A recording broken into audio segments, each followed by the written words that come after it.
Otra cosa, más de 700 armas blancas y 284 teléfonos celulares, además de otros elementos, fueron incautados en un masivo allanamiento realizado en forma simultánea en 26 cárceles del país. Vamos a hablar de estos operativos, también de lo que está pasando con medidas especiales para estas fechas. Estamos en vísperas de las fiestas patrias. Estamos con el subsecretario de Justicia, Jaime Gajardo. Muchísimas gracias, subsecretario, por estar con nosotros y bienvenido. Buenos días.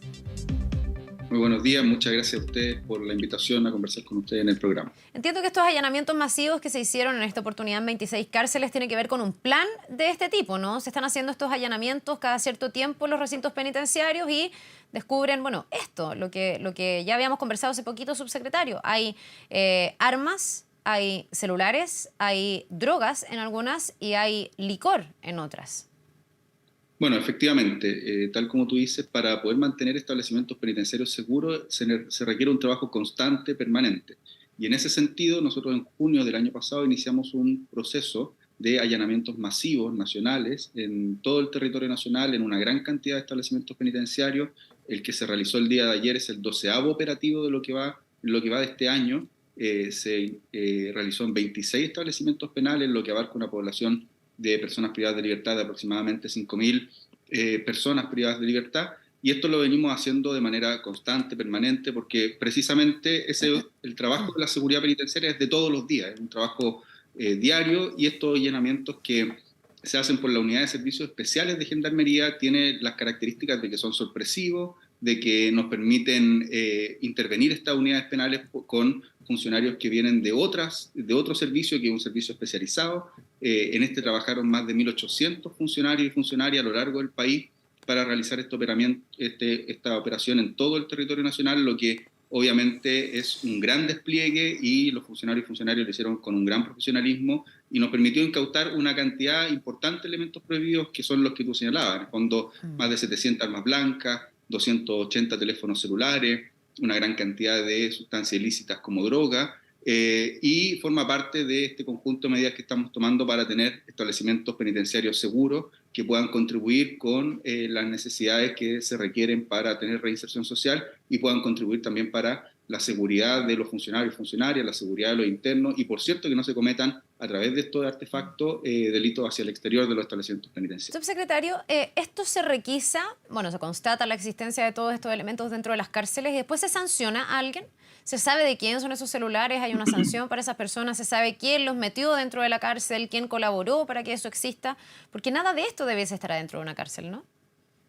Bueno, exactamente. El objetivo de esto es que se disminuya la cantidad de elementos prohibidos.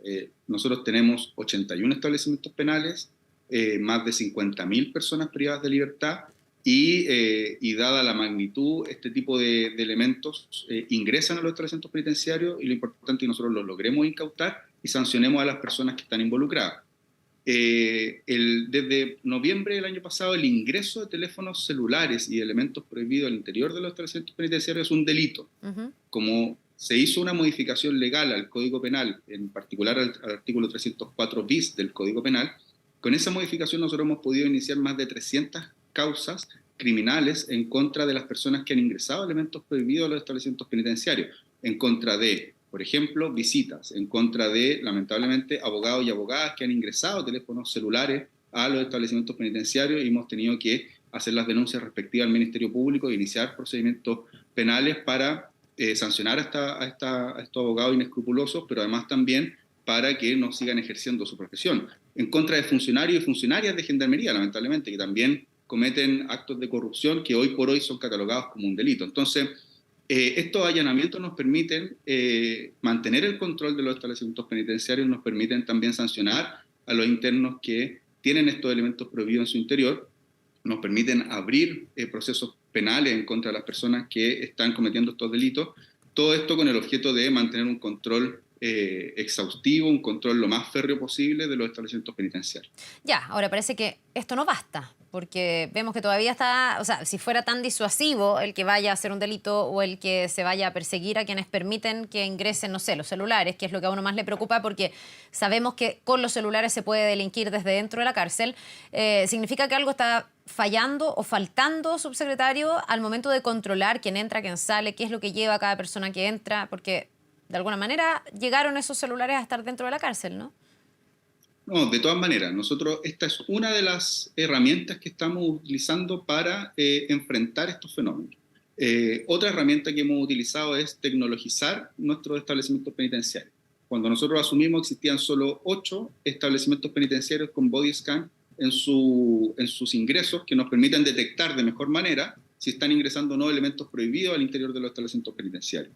Este año debiéramos doblar esa cifra con los incrementos presupuestarios que hemos realizado y nuestro objetivo es que de aquí al final del gobierno podamos tener la mayoría de los establecimientos penitenciarios y sobre todo los más críticos con la tecnología suficiente para que los controles no se hagan manuales, lo que obviamente siempre es más flexible que lo haga un body scan tecnológico que nos permita efectivamente, por ejemplo, detectar de manera muy precisa los elementos prohibidos que se ingresan, tal como están mostrando en las imágenes, en lugares que no pueden ser detectados con el simple cacheo personal.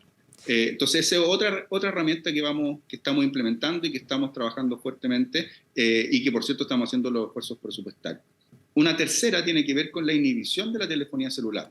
Creo que en este mismo programa ya le adelanté algo. Nosotros estamos realizando un proceso de licitación que tiene 2 aristas. Una que es para todo el sector de Pedro Montt con recursos de la Subsecretaría de Justicia. Estamos en el marco de ese proceso y esperamos adjudicarla dentro de este año. Y otra que va más adelantada, que son con recursos de Gendarmería de Chile para 14 establecimientos penitenciarios, una licitación que ya está, que acaba de cerrar la postulación de oferta y de hecho recibimos varias ofertas, por lo que dentro del mes de septiembre-octubre debiéramos tenerla adjudicada para que comience a operar y eso nos permita inhibir la telefonía celular, lo que es otra herramienta más para disminuir la cantidad de elementos prohibidos, pero además también para que no se cometan delitos desde el interior de la cárcel hacia el exterior, como hemos visto en recientes imágenes que algunos internos estaban cometiendo el delito de estafa telefónica hacia otras personas, delito que fue frustrado precisamente por el accionar de Gendarmería de Chile. Ya, yo me imagino que esto es más relevante incluso que el body scan, pensando en que el celular simplemente no funcione, porque también, bueno, hay formas creativas de saltarse todos los controles de ingreso.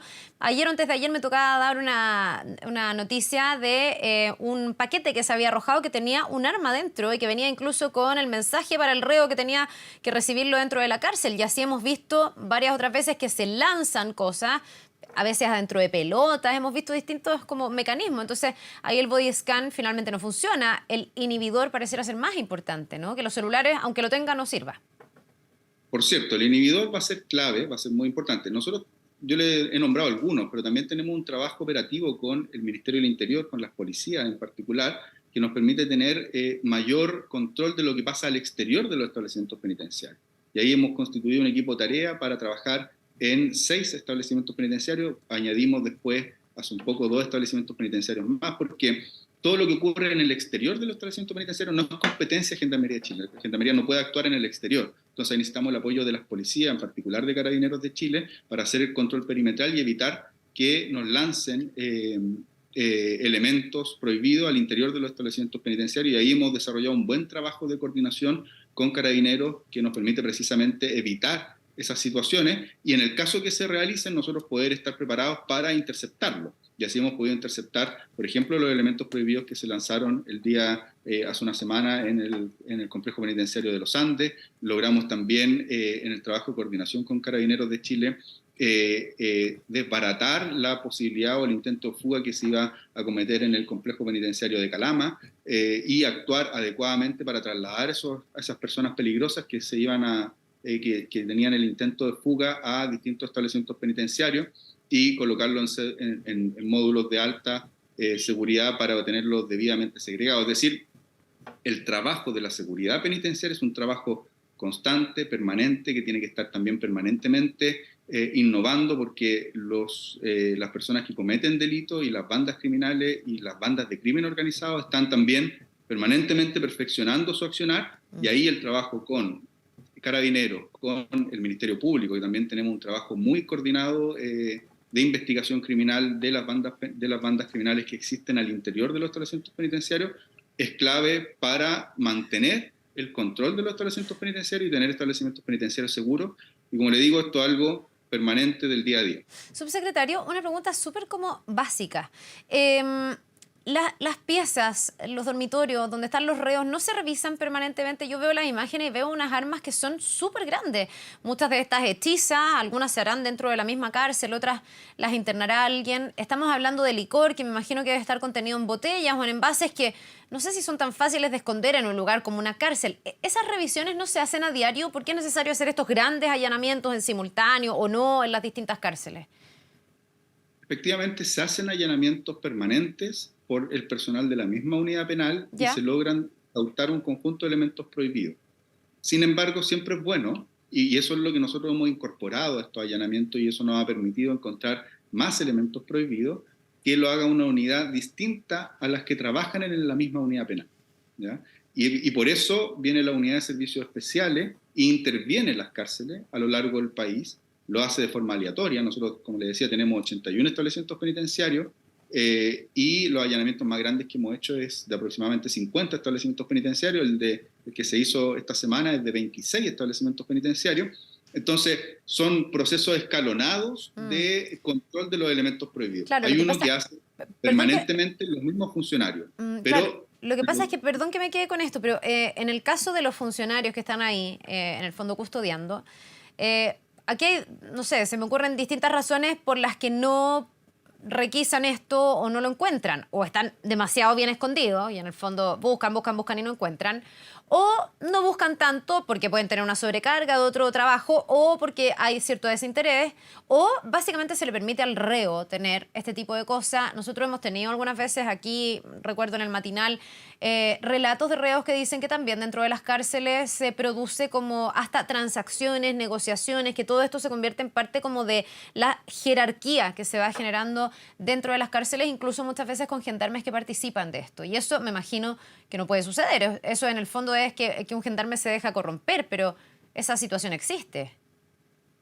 de todas maneras, como existe, nosotros hemos incorporado este tipo de allanamientos, que lo que hace es que viene una unidad especializada, que tiene equipos especializados también. Nosotros hemos adquirido equipos de última tecnología que permiten, por ejemplo, detectar elementos prohibidos en lugares donde sin esos equipos es muy difícil de detectar. Y son equipos caros que no los tenemos en todos los establecimientos penales, y por lo mismo está esta unidad especializada que nosotros hemos reforzado en su trabajo de una manera importante, con elementos de seguridad y elementos para detectar elementos prohibidos de una manera mucho más específica. El trabajo que hacen los perros, que ustedes están viendo ahí en las imágenes, también son fundamentales. Tenemos canes que permiten detectar el litio, ¿ya? Y por ende los teléfonos celulares en lugares donde se ocultan de una manera bien impresionante, y también droga, que y esos ejemplares o esos canes son lamentablemente no tan abundantes, no están en todos los establecimientos penales, hay que adiestrarlos. Nosotros tenemos en la unidad de servicios especiales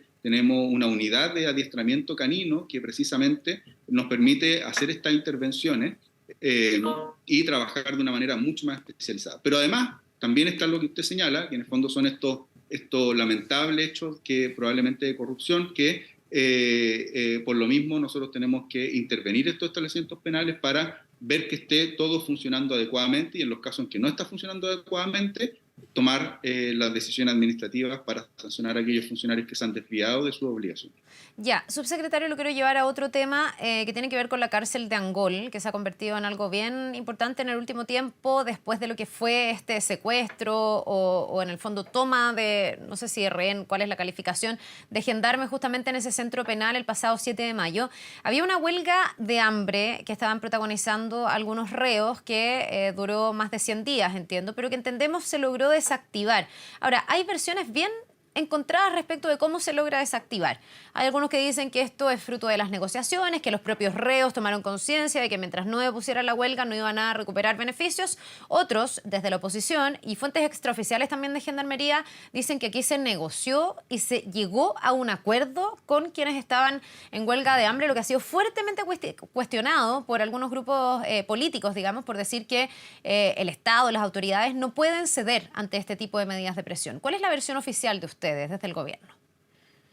Bueno, lo primero es que cuando ocurrieron los sucesos de Angol el 7 de mayo de este año, en pleno proceso de elecciones, Gendarmería de Chile con el Ministerio de Justicia tomó un conjunto de medidas que fueron muy rotundas en razón del inaceptable hecho que había ocurrido.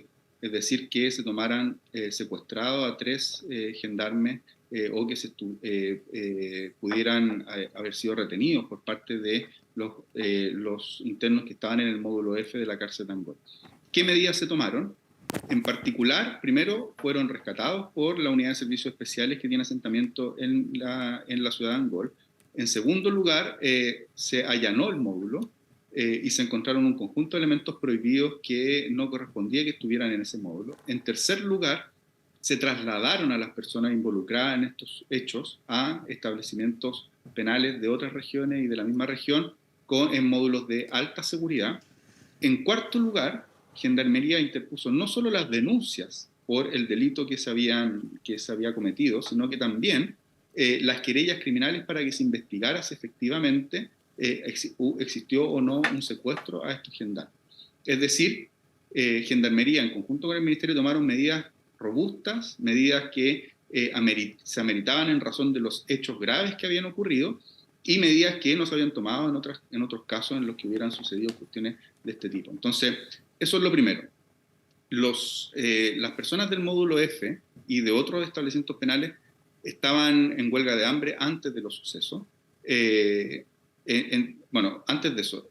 Otra medida que se tomó fue suspender las visitas mientras se regularizaba la situación del penal. Entonces, con ese conjunto de medidas, las personas que estaban en el módulo F ya se encontraban, algunas de ellas en huelga de hambre. Aumentó la cantidad de personas en huelga de hambre después del 7 de mayo, y lo que ha dicho Gendarmería desde el día 1, es decir, desde el 7 de mayo, es que si estas personas quisieran retomar sus procesos, es decir, sus visitas, las posibilidades de tener buena conducta para acceder a los distintos posibilidades que tiene el reglamento de establecimientos penitenciarios, lo primero que tienen que hacer es deponer la huelga de hambre. Y eso fue lo que ocurrió hace una semana y media, y precisamente ellos depusieron su huelga de hambre y se están restableciendo las visitas en ese módulo en particular. No ha existido un acuerdo con estas personas, sino que lo que se le ha planteado es esto, ¿ya? Ya. Si eso se cataloga como un acuerdo, mal podría llamarse de esa manera. En el fondo lo que se le ha dicho es que para que ellos puedan recibir visitas tienen que deponer su huelga, y fue precisamente lo que ocurre. Bien, pues hay que aclarar entonces la postura oficial o la versión oficial del gobierno. Subsecretario Jaime Gajardo, de la Cartera de Justicia, muchísimas gracias por habernos acompañado esta mañana. Que le vaya muy bien. Muchas gracias a usted. Hasta luego. Buen día.